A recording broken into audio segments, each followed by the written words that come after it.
Pocas veces el líder de un país es alabado casi de forma unánime como ejemplo de humildad y de principios. Uno de esos raros casos era Pepe Mujica, expresidente de Uruguay. Esta noche ha muerto a los 89 años.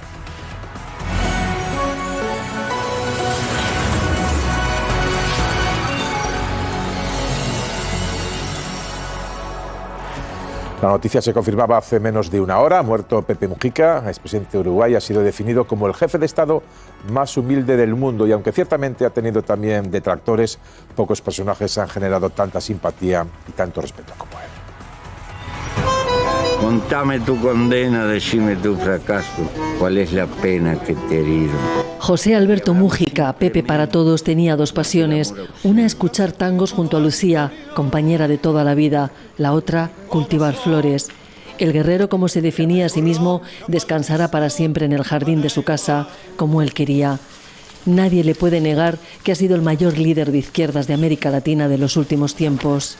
La democracia no puede ser perfecta porque los humanos no somos perfectos. Pero hasta ahora no hemos encontrado un sistema mejor. Cuídenla. De guerrillero a diputado, de ministro a presidente, fue el hombre que cambió la manera de hacer política. El político que rechazó la corbata, el protocolo y los grandes coches, solo quería ir en su escarabajo y llevar la misma vida de siempre. Fue el comandante Facundo de la guerrilla armada de los Tupamaros, torturado y encarcelado durante la dictadura militar de Uruguay. Con la democracia fundó un nuevo movimiento de izquierdas y se convirtió en presidente de Uruguay en 2010. Me comprometo por mi honor a desempeñar lealmente el cargo que se me ha confiado. Despenalizó el aborto, permitió el matrimonio homosexual y construyó viviendas para los sin techo. Como reconocía en el programa de En Portada de Televisión Española, él solo quería un país sin pobres. ¿Qué queda en usted del comandante Facundo? Queda la misma preocupación de justicia social, de mejor reparto de lo que hay arriba de la tierra. Abrazó a reyes, papas y presidentes sin alterar su discurso anticonsumista. Era una excepción del sistema que dijo lo que pensaba y vivió como pensaba. Y de autonomía. Hombre de campo, fue también un hombre de letras que hubiera querido educación para todos, pero quién sabe, porque como él mismo dijo, no se ha ido. ¡No me voy! ¡Estoy llegando! Me iré con el último aliento. Y donde esté, estaré por ti, estaré contigo, porque es la forma superior de estar con la vida. Gracias, querido pueblo. Hemos conocido la muerte de Mujica, de Pepe Mujica, hace pues, escasos minutos, pero es necesario, en los tiempos que corren, y aunque corriese en otros tiempos, Carmelo, glosar la figura de alguien que se ha respetado a sí mismo, respetando también, por lo tanto, a los demás. Hasta convertirse en un referente de cómo hacer la política desde la humildad absoluta, porque este hombre quiso ser humilde y transmitir esa humildad. Él vivió siempre en una casita que tenía, incluso cuando era presidente, en una casita pequeñita que tenía, muy modesta. Una chabolita casi. Sí, era un poco... muy pequeña, porque se ha visto en muchos documentales y siempre sale lo poquito. El huerto que tiene allí. El huerto y su vida sencilla. Era un hombre del pueblo, para el pueblo, esa es la realidad, y que ha sido, a mí me parece que era una voz de esas que cuando la oías te transmitía, ¿no? Y esos referentes que se nos vayan, pues siempre es una tristeza. Ya era una muerte esperada porque estaba muy enfermo. Las últimas entrevistas que le hicieron ya mostraba que le quedaba poco, él mismo lo decía, pero realmente pues al final siempre es doloroso perder a un personaje de esta talla humana y de esta talla política. Sí, yo creo que era un outsider, ¿no? Un antisistema que hizo mejor el sistema, que cambió el sistema desde dentro, que es lo que se necesita muchas veces, haciéndolo más justo, acercándolo a los más desfavorecidos. Hablaba Carmelo de referente, yo creo que la palabra referente está muy manida, está muy manoseada, pero es que realmente era un referente mucho más allá de la izquierda, yo creo que para toda la humanidad, porque han sido unos valores y un legado que va más allá de su pequeño país, de Uruguay. Ha habido un legado para toda Latinoamérica. Las leyes que comentaban en el vídeo sobre el aborto, sobre el matrimonio igualitario, fueron un referente que abrió la espita para otros países de Latinoamérica, y luego esa capacidad de humildad y de compartirlo todo. El 90% de su sueldo lo donaba a causas sociales porque de verdad lo sentía así, no era de boquilla, ¿no? Vivía en esa casita tan pequeña, pero iba mucho más allá de su forma de vivir, fue su forma de ejercer el poder y mejoró el mundo un poquito, que eso es mucho hoy en día. Y sobre todo, Isaías, siendo fiel a sus principios, apostando en este caso por una izquierda transformadora que aprueba el aborto, que aprueba el matrimonio igualitario, que defiende el ejemplo haciendo él mismo bandera de su propio ejemplo, viviendo en su casita de campo con un pequeño huerto, sin llevarse riqueza del mandato, sin tener ningún escándalo. Y yo creo que en estos tiempos, en todos, pero en estos tiempos merece recordarlo y celebrarlo. Claro, pero es que eso además es desde el punto de vista personal, ¿no? Que podríamos decir que en términos machadianos era un hombre profundamente bueno, hombre bondadoso, leal, simpático, empático, que consigue lo que estamos diciendo, ser un referente internacional, pero desde un pequeño país con 3 millones y pico de habitantes. Sin embargo, seguramente a nuestros espectadores les costaría identificar a quién es presidente en estos momentos de Uruguay, y sin embargo todo el mundo tiene identificado a Mujica con la presidencia de Uruguay. Pero él no solamente mantuvo esa vida en lo personal, sino que trasladó esa manera de vivir la vida y de contemplar el mundo y la acción a su política, es decir, a su acción de gobierno. Y ha conseguido pues, que Uruguay sea el que tiene un mayor índice de alfabetización dentro de los países de América Latina, ha conseguido que sea el país de América Latina donde mejor repartida está la riqueza, ha conseguido avances sociales que otros países habíamos conseguido hace muchos tiempos, y se ha convertido también en un motor para los países de su entorno. Es decir, es un hombre que vivió en la humildad que él deseó, pero sin embargo trabajó toda su vida para que sus conciudadanos vivieran mejor. Él decía que el pobre no es el que tiene poco dinero, sino el que desea demasiado. Y él por eso no quería tener mucho dinero, para no tenerse que ocupar de eso y poderse ocupar de lo suyo, que era la política, el gobierno y la mejora de sus conciudadanos. Y seguramente hablamos en estos términos porque lo que demostró, decimos, en su vida personal y en su forma de hacer, y también en la política, es mucha coherencia, que es algo que ya casi es difícil de encontrar.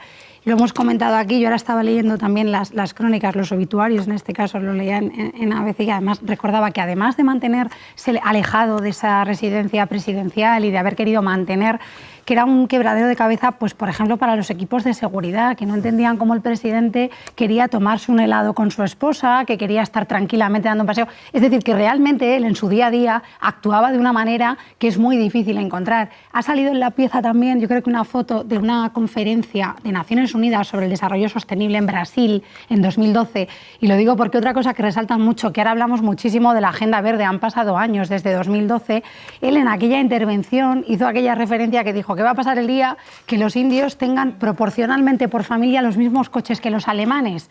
Claro, y allí el auditorio se quedó mirando, y él después desarrolló un discurso que hoy escuchamos muchísimo sobre medio ambiente, efectivamente llamando a la humanidad a dejar ese consumismo que nos ha llevado, lo vemos todos, y además que va más a una etapa. O sea, que creo que realmente, además de un avanzado, es que ha sentado las bases de muchos discursos bastante transversales, además de que fuera un referente y marcó a una generación de políticos de la izquierda, sobre todo latinoamericana, pero es que pienso que de verdad ha dejado huella en muchos sentidos, ¿no? ¿Querías comentar algo? Yo creo que todos tenemos virtudes, pero a tiempo parcial solamente, ¿no? Y creo que un personaje como Mujica, cuando le veíamos, pues yo creo que es el padre o el abuelo que todos quisiéramos tener, el suegro que todos quisiéramos tener, el vecino que nos gustaría tener, el señor con el que te encuentras en un bar y charlas 5 minutos, y también, como no, el gobernante que te gustaría tener. Bueno, pues hay reacciones ya de representantes de la política española. Seguro que también hay reacciones ya en buena parte de los que le conocieron en todo el mundo. Luego, en la parte final del programa, al final sí queda tiempo y podemos recapitular más reacciones, las comentamos. Por ejemplo, Pedro Sánchez, un mundo mejor, en eso creyó, militó y vivió Pepe Mujica. La política cobra sentido cuando se vive así desde el corazón. Mi cariño más profundo para su familia y para Uruguay, eterno Mujica, dice el presidente del gobierno. También se ha expresado en redes sociales con una foto con él, entiendo que cuando era presidente de la Xunta, Alberto Núñez Feijóo. Desde la discrepancia ideológica siempre diré que fue una persona cordial y hospitalaria en Montevideo y fue acogido de igual forma en Galicia. Mi pésame a la familia y amigos de Pepe Mujica. Y también la ministra Irene Montero dice en redes sociales: pertenezco a una generación que quiso cambiar el mundo, fui aplastado, derrotado, pulverizado, pero sigo soñando que vale la pena luchar para que la gente pueda vivir un poco mejor y con mayor sentido de la igualdad. Esta es una expresión bien entrecomillada del propio Mujica, y dice Irene Montero que vuele alto Pepe Mujica, gracias por todo. Durante casi 50 años, el mundo nos vio como una especie de Suiza. En realidad, en lo económico, fuimos hijuelos bastardos del Imperio Británico.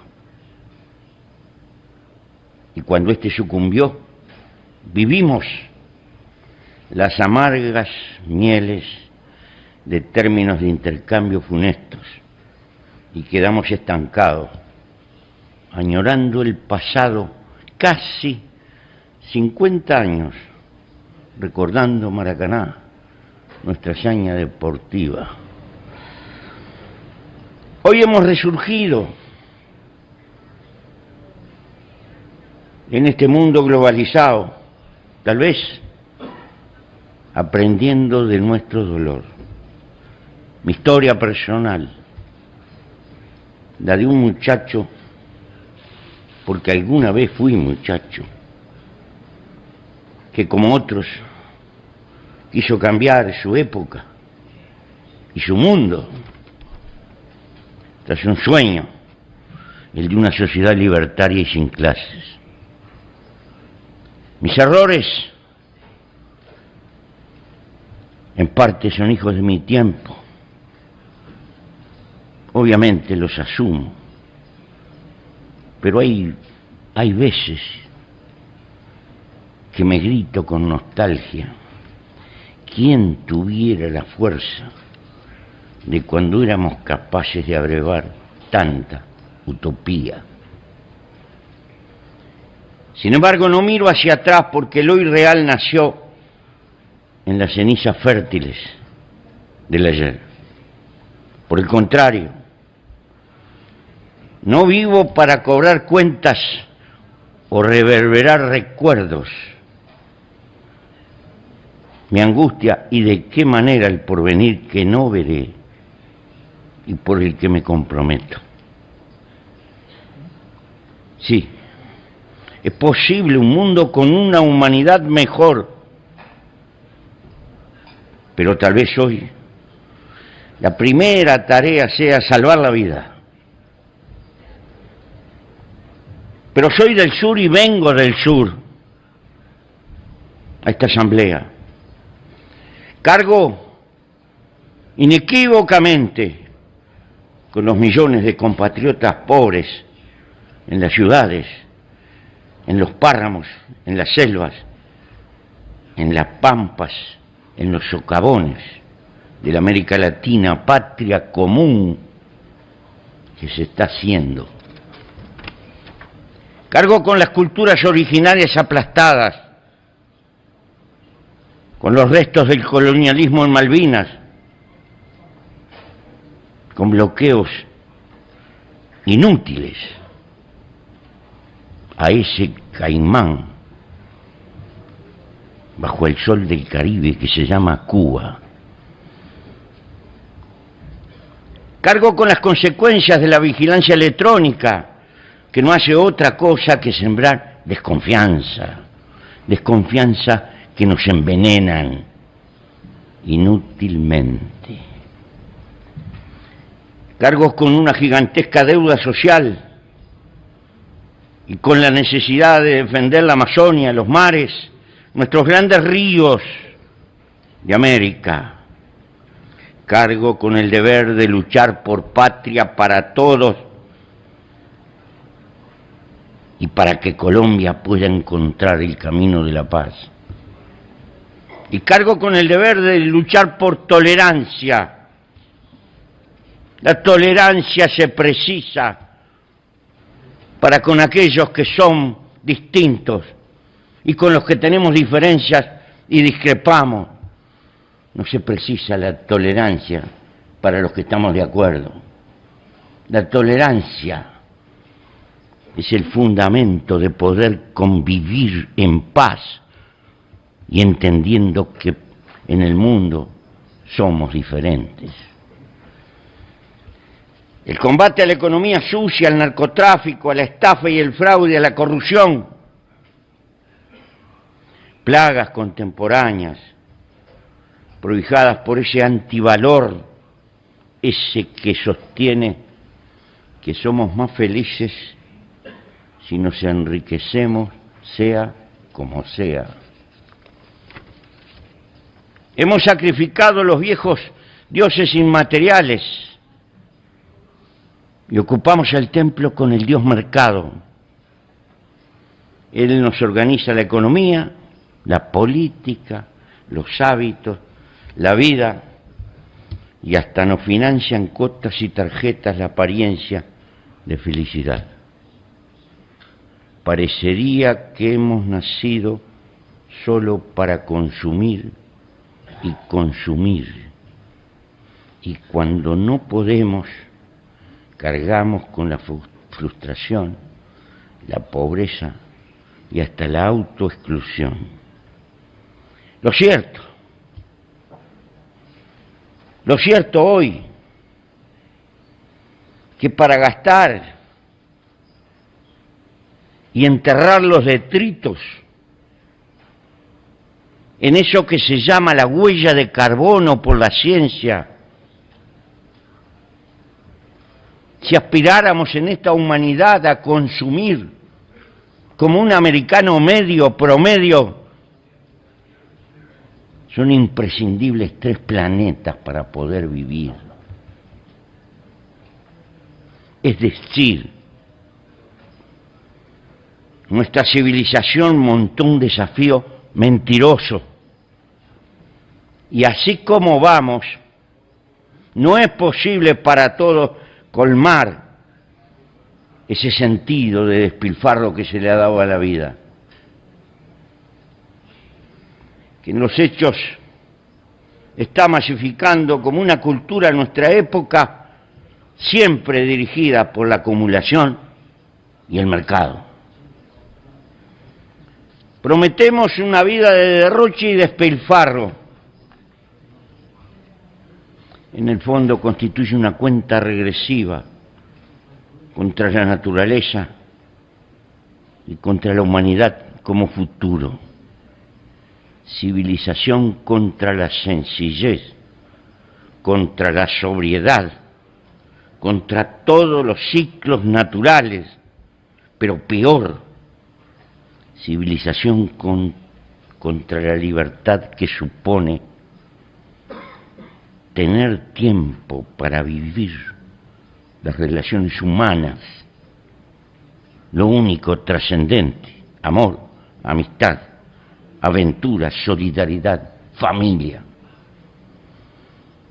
Civilización contra el tiempo libre que no paga, que no se compra y que nos permite contemplar y escudriñar el escenario de la naturaleza. Arrasamos las selvas verdaderas, e implantamos selvas anónimas de cemento. Enfrentamos al sedentarismo con caminadores, al insomnio con pastillas, a la soledad con electrónica. ¿Es que somos felices, alejados de lo eterno humano? Cabe hacerse esta pregunta. Aturdidos, huimos de nuestra biología que defiende la vida por la vida misma como causa superior y la suplantamos por el consumismo funcional a la acumulación. La política, la eterna madre del acontecer humano, quedó engrillada a la economía y al mercado. De salto en salto, la política no puede más que perpetuarse y como tal delegó el poder y se entretiene aturdida luchando por el gobierno. Desbocada marcha la historieta humana, comprando y vendiendo todo e innovando para poder negociar de algún modo lo que es innegociable. Hay marketing para todo, para los cementerios, el servicio fúnebre, las maternidades, marketing para padres, para madres, para abuelos y tíos, pasando por las secretarias, los autos y las vacaciones. Todo es negocio. Todavía, las campañas de marketing caen deliberadamente sobre los niños y su psicología para influir sobre los mayores y tener hacia el futuro un territorio asegurado. Sobran puestas pruebas de estas tecnologías, bastante abominables que a veces conducen a la frustración en más. El hombrecito promedio de nuestras grandes ciudades deambula entre las financieras y el tedio rutinario de las oficinas, a veces atemperadas con aire acondicionado. Siempre sueña con las vacaciones y la libertad.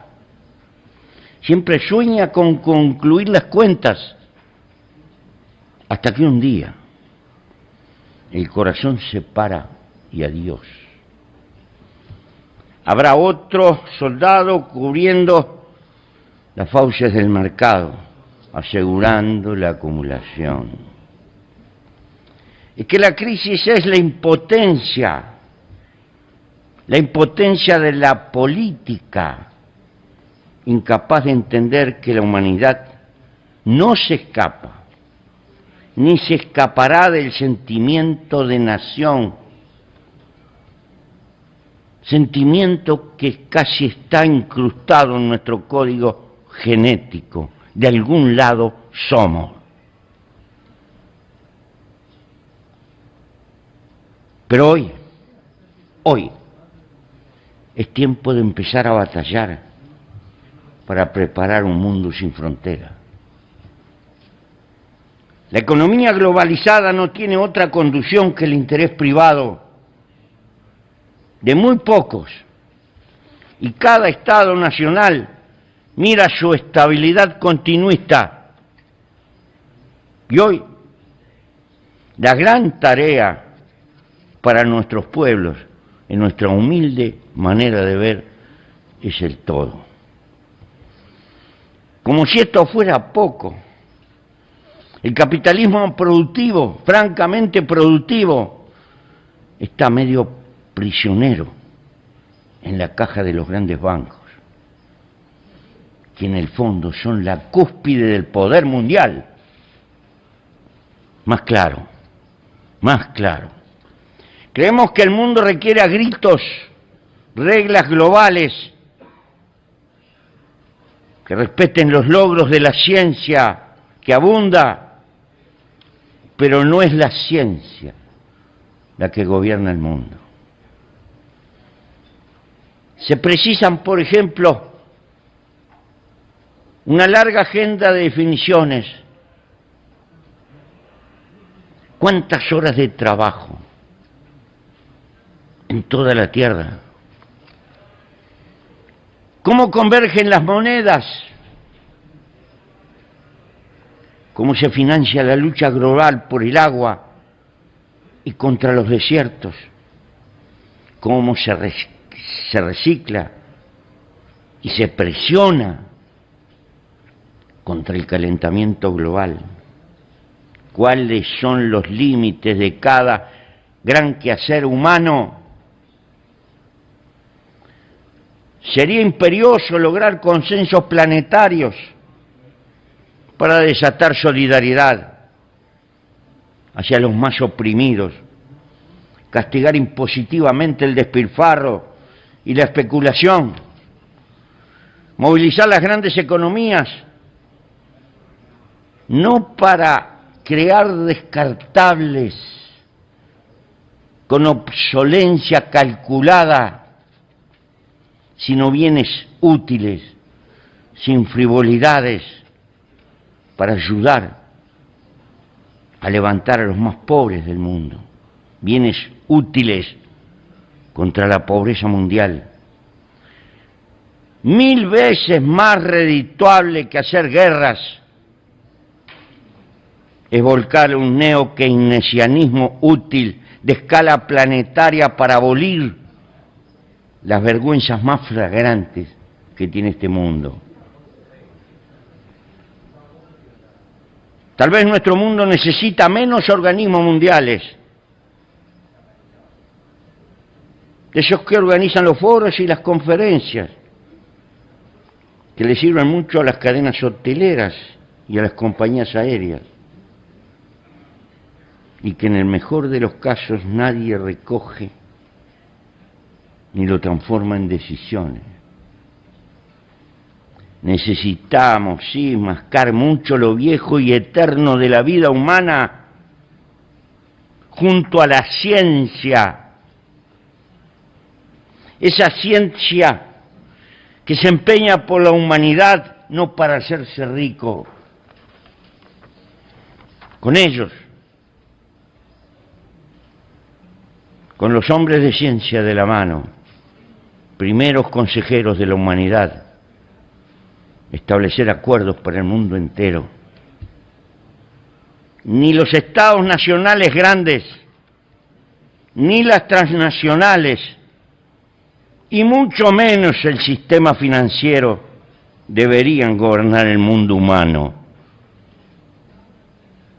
Sí, la alta política entrelazada con la sabiduría científica. Allí está la fuente.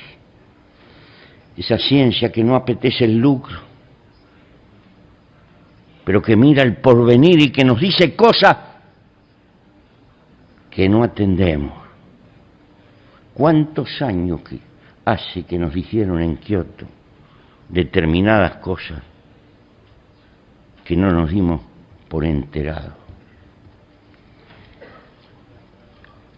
Creo que hay que convocar la inteligencia, el comando de la nave, arriba de la Tierra. Cosas de este estilo y otras que no puedo desarrollar, nos parecen imprescindibles, pero requerirían que lo determinante fuera la vida, no la acumulación. Obviamente, no somos tan ilusos. Estas cosas no pasarán, ni otras parecidas. Nos quedan muchos sacrificios inútiles por delante, mucho remendar consecuencias y no enfrentar las causas. Hoy el mundo es incapaz de crear regulación planetaria a la globalización. Y esto es por el debilitamiento de la alta política, eso que se ocupa del todo. Por un tiempo vamos a asistir al refugio de acuerdos más o menos regionales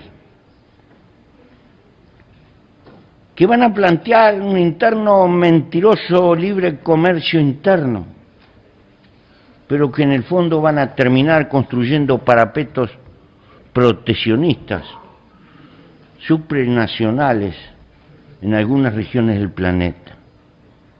A su vez, van a crecer ramas industriales de importancia y servicios, todos dedicados a salvar y a mejorar el medio ambiente.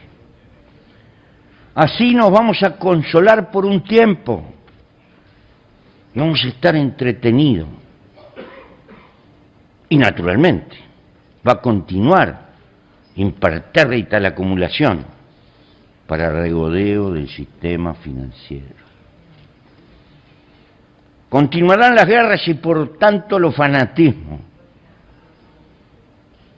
hasta que tal vez la naturaleza nos llame al orden y haga inviable nuestra civilización. Tal vez, señores, tal vez nuestra visión es demasiado cruda, sin piedad, y vemos al hombre como una criatura única, la única que hay arriba de la tierra capaz de ir contra su propia especie. Vuelvo a repetir, lo que algunos llaman la crisis ecológica del planeta es consecuencia del triunfo avasallante de la ambición humana. Ese es nuestro triunfo, también nuestra derrota, porque tenemos impotencia política de encuadrarnos en una nueva época que hemos contribuido a construir y no nos damos cuenta.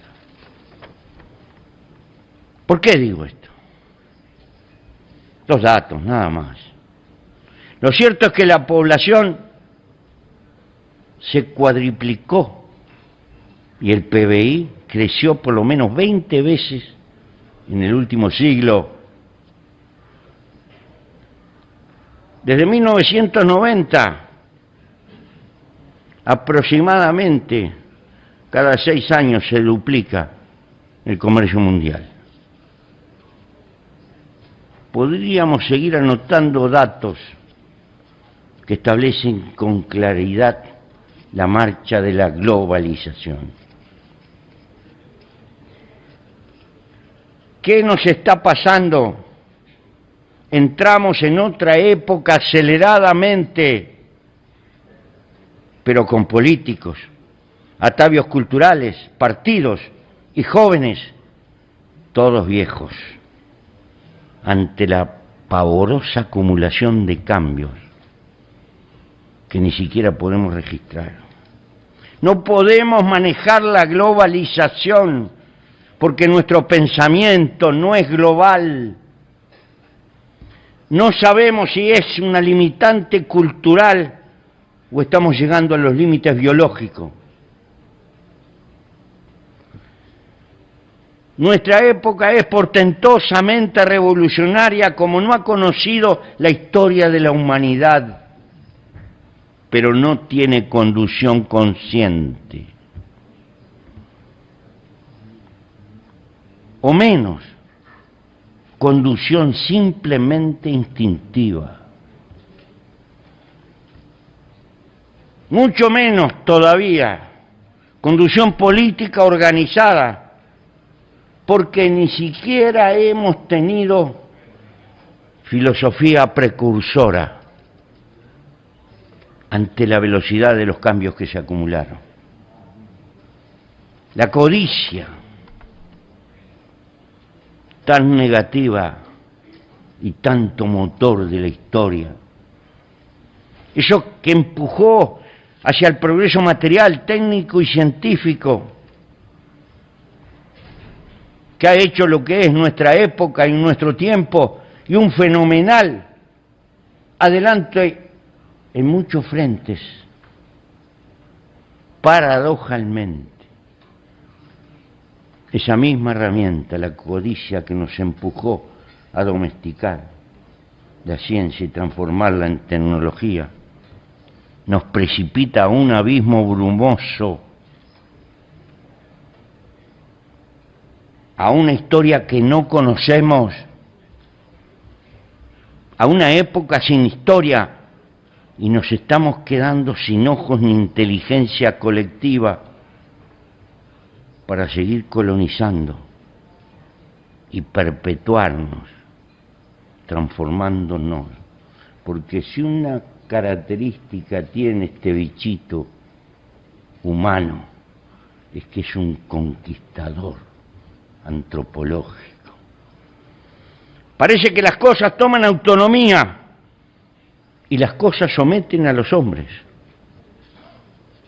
Por un lado u otro, sobran atisbos para vislumbrar estas cosas y en todo caso vislumbrar el rumbo. Pero nos resulta imposible colectivizar decisiones globales por ese todo. Más claro, la codicia individual ha triunfado largamente sobre la codicia superior de la especie.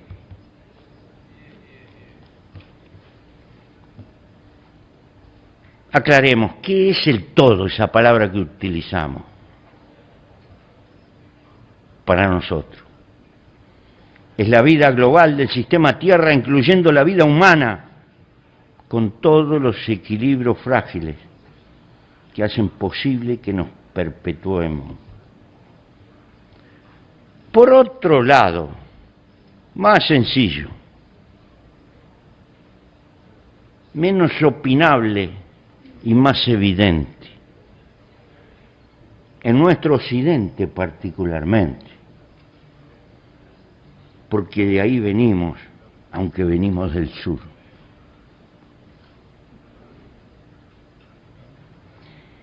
Las repúblicas que nacieron para afirmar que los hombres somos iguales, que nadie es más que nadie, que sus gobiernos deberían de representar el bien común, la justicia y la equidad. Muchas veces las repúblicas se deforman y caen en el olvido de la gente corriente, la que anda por las calles, el pueblo común.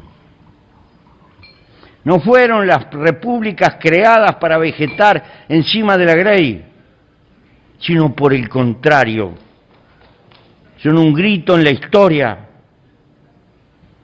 para ser funcionales a la vida de los propios pueblos, y por lo tanto las repúblicas se deben a las mayorías y se deben a luchar por la promoción de las mayorías. Por lo que fuera, por reminiscencias feudales que están allí en nuestra cultura, por clasismo dominador, tal vez por la cultura consumista que nos rodea a todos. Las repúblicas frecuentemente en sus direcciones adoptan un diario vivir que excluye, que pone distancia con el hombre de la calle. En los hechos, ese hombre de la calle debería ser la causa central de la lucha política en la vida de las repúblicas. Los gobiernos republicanos deberían de parecerse cada vez más a sus respectivos pueblos en la forma de vivir y en la forma de comprometerse con la vida. El hecho es que cultivamos arcaísmos feudales, cortesanismos consentidos, hacemos diferenciaciones jerárquicas que en el fondo socavan lo mejor que tienen las repúblicas, que nadie es más que nadie. El juego de estos y otros factores nos retienen en la prehistoria y hoy es imposible renunciar a la guerra cuando la política fracasa. Así se estrangula la economía, derrochamos recursos. Oigan bien, queridos amigos, en cada minuto del mundo, en cada minuto, se gastan 2 millones de dólares de presupuestos militares en esta tierra. 2 millones de dólares por minuto en presupuesto militar. La investigación médica de todas las enfermedades que ha avanzado enormemente y es una bendición para la promesa de vivir unos años más. Esa investigación apenas cubre la 1/5 parte de la investigación militar.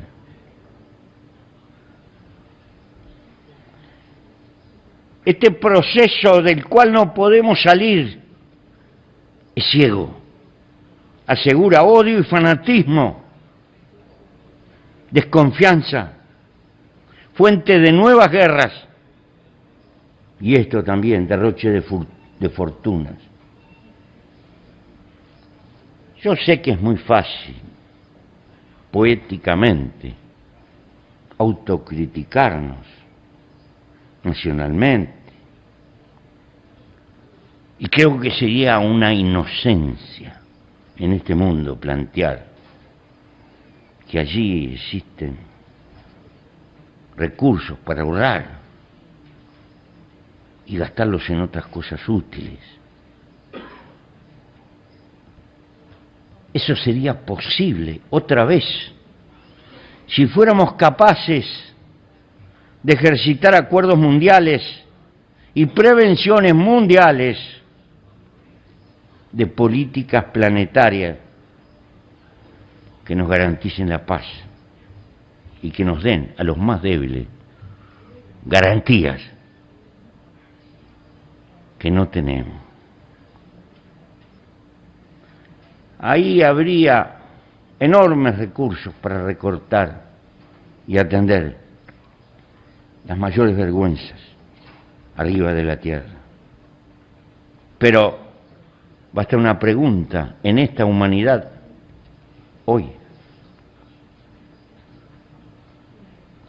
¿A dónde se iría sin la existencia de esas garantías planetarias? Entonces, cada cual se vela de armas de acuerdo a su magnitud. Y allí estamos, porque no podemos razonar como especie, apenas como individuos. Las instituciones mundiales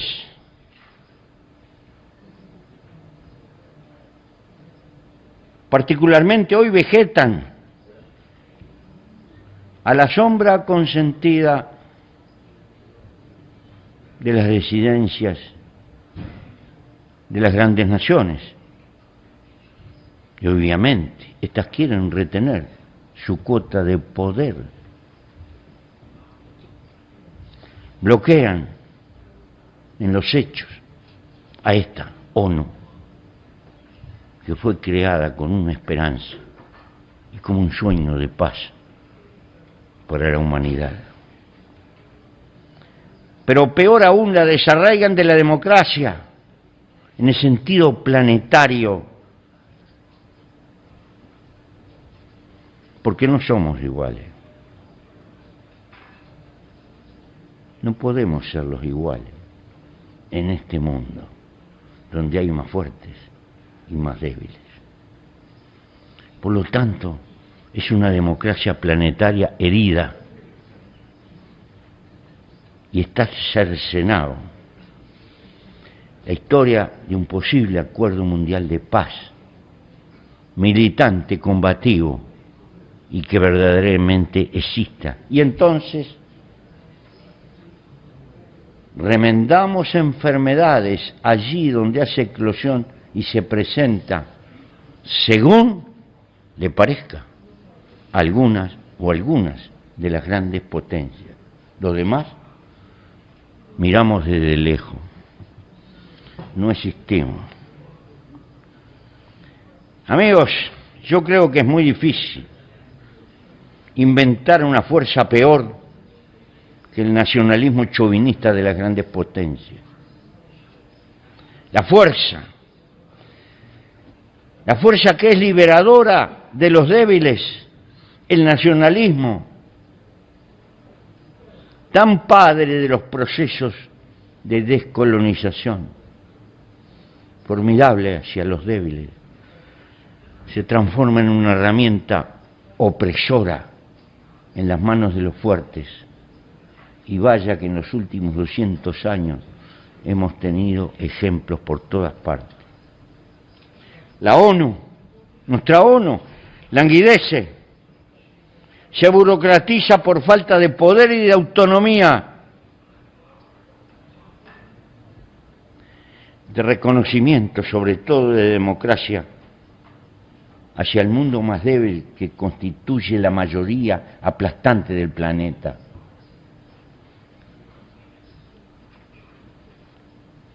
Pongo un pequeño ejemplo, pequeñito. Nuestro pequeño país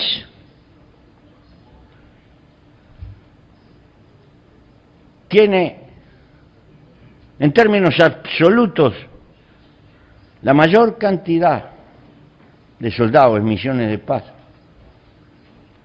de los países de América Latina, desparramados en el mundo, y allí estamos donde nos piden que estemos. Pero somos pequeños, débiles, donde se reparten los recursos y se toman las decisiones, no entramos ni para servir el café.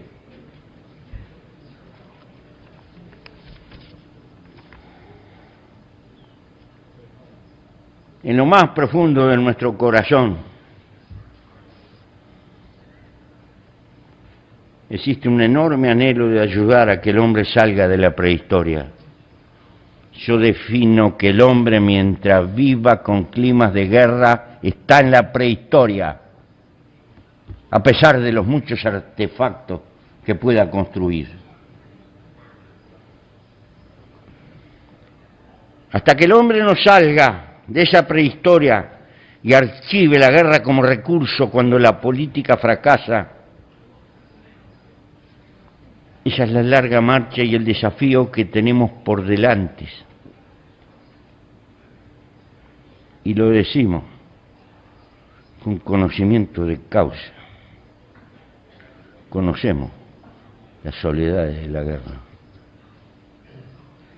Sin embargo, estos sueños, estos desafíos que están en el horizonte implican luchar por una agenda de acuerdos mundiales que empiecen a gobernar nuestra historia y superar paso a paso las amenazas a la vida. La especie como tal debería tener un gobierno para la humanidad que supere el individualismo y bregue por recrear cabezas políticas que acudan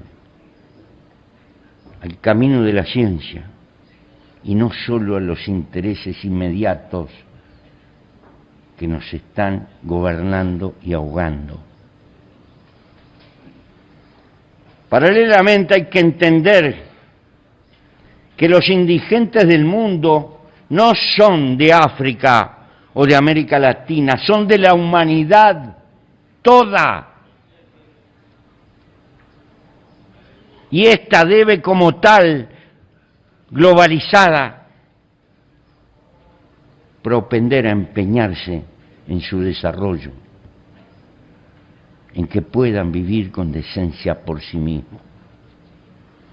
Los recursos necesarios existen, están en ese depredador despilfarro de nuestra civilización. Hace pocos días le hicieron ahí en California, en una agencia de bomberos, un homenaje a una bombita eléctrica que hace 100 años está prendida. 100 años que está prendida, amigo. ¿Cuántos millones de dólares nos sacaron del bolsillo haciendo deliberadamente porquería para que la gente compre, compre, compre, compre, compre? Pero esta globalización de mirar por todo el planeta y por toda la vida significa un cambio cultural brutal. Es lo que nos está requiriendo la historia. Toda la base material ha cambiado y ha tambaleado. Los hombres, con nuestra cultura, permanecemos como si no hubiera pasado nada. Y en lugar de gobernar la globalización, esta nos gobierna a nosotros. Hace más de 20 años que discutimos la humilde tasa Tobin. Imposible aplicarla a nivel del planeta.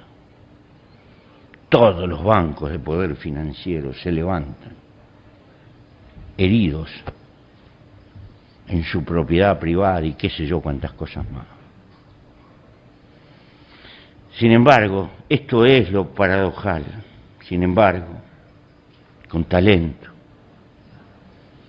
con trabajo colectivo, con ciencia, el hombre paso a paso es capaz de transformar en verde a los desiertos.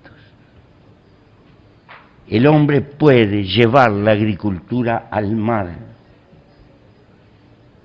El hombre puede crear vegetales que vivan con agua salada.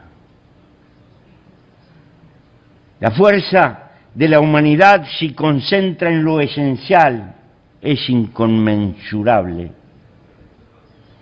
Allí están las más portentosas fuentes de energía. ¿Qué sabemos de la fotosíntesis? Casi nada. La energía en el mundo sobra si trabajamos para usarla con ella. Es posible arrancar del cuajo toda la indigencia del planeta. Es posible crear estabilidad. Y será posible a generaciones venideras si logran empezar a razonar como especie, no solo como individuo, llevar la vida a la galaxia y seguir con ese sueño conquistador que llevamos en nuestra genética los seres humanos.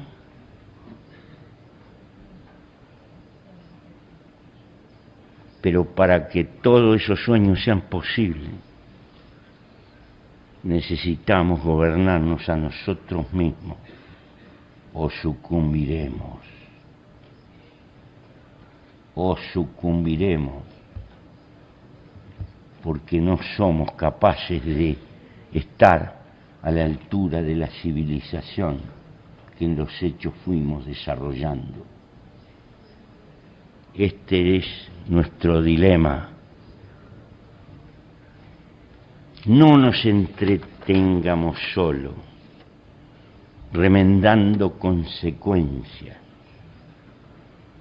Pensemos en las causas de fondo, en la civilización del despilfarro, en la civilización del uso y tire, que lo que está tirando es tiempo de vida humana malgastado, derrochando cuestiones inútiles.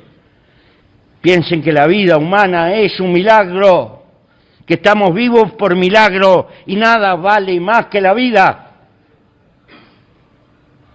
y que nuestro deber biológico es por encima de todas las cosas respetar a la vida, impulsarla, cuidarla, procrearla y entender que la especie es nuestro nosotros. Gracias.